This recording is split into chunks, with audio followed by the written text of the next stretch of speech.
বন্ধুসকল পোনপ্ৰথমে আপোনালোকক মোৰ চেনেললৈ স্বাগতম জনাইছো। বন্ধুসকল আপোনালোকৰ খবৰ কেনে? আশা কৰোঁ নিশ্চয় ভালে চাগে।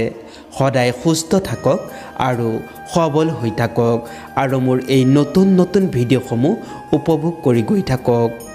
বন্ধুসকল আজি আপোনালোকৰ ওচৰলৈ এটি নতুন ভিডিঅ' লৈ উপস্থিত হৈছোঁ।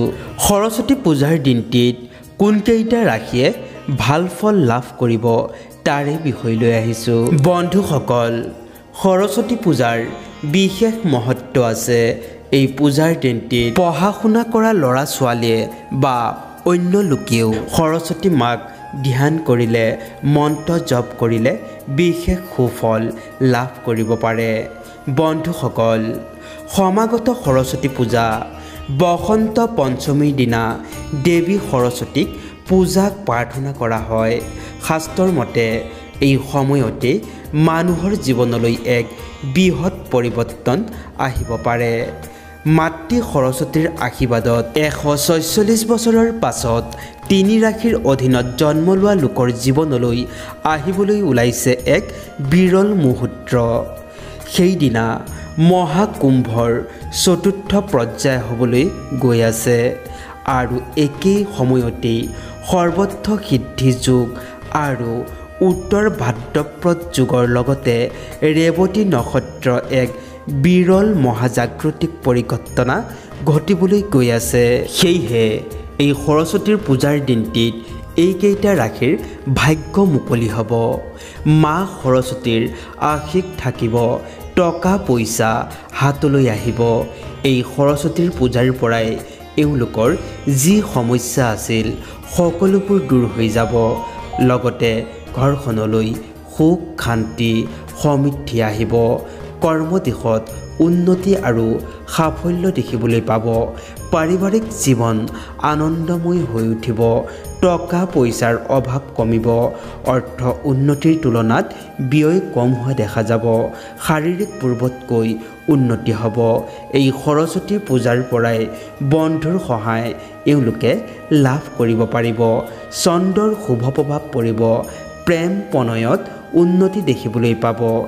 দুখ দুৰ্গতি বাধা বিঘিনি সকলোবোৰ নিমিষতেই দূৰ হৈ যাব। জীৱনত শান্তি আহিব আৰু মনে বিচৰা সংগী লাভ কৰিব পাৰিব।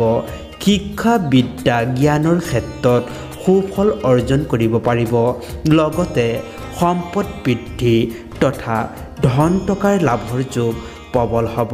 এই ভাগ্যশালী ৰাশিকেইটা হৈছে মেষ ৰাশি, কৰ্কট ৰাশি, সিংহ ৰাশি, তুলা ৰাশি, ধনু ৰাশি, মকৰ ৰাশি আৰু মীন ৰাশি। এইকেইটা ৰাশিয়ে এই সৰস্বতী পূজাৰ দিনটিৰ পৰা ভাল ফল দেখিবলৈ পাব। এই বসন্ত পঞ্চমীয়ে এইকেইটা ৰাশিৰ লোকৰ বাবে অধিক সুন্দৰ মুহূৰ্ত কঢ়িয়াই আনিবলৈ ওলাইছে। মা সৰস্বতীৰ কৃপাত ফুলিব এওঁলোকৰ কপাল।